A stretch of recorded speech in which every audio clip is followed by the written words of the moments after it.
এই খানকির ছেলে তার জার্নালে লিখেছিলেন, আপনি মাদারচন্দ জেগে আছেন। এবং মাত্র কয়েক সেকেন্ড পরে খানকির ছেলে এটি আবার লিখেছিলেন। প্রতিবারই তার মনে হচ্ছিল যে সে প্রথমবারের মতো জেগে উঠছে।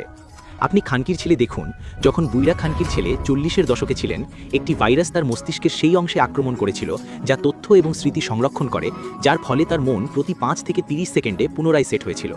চুতমারানি তখনও 1 কাপ কফি ঢেলে দিতে পারত, কিন্তু সে ভুলে যেত যে এটি তার সামনে বসে আছে। যখন খানকির ছেলে কোনো নতুন ব্যক্তির সাথে দেখা করেছিলেন, তখন মাদারচোদ কয়েক সেকেন্ড পরে আবার তাদের অভিবাদন জানাতেন, যেন এটি প্রথমবারের মতো।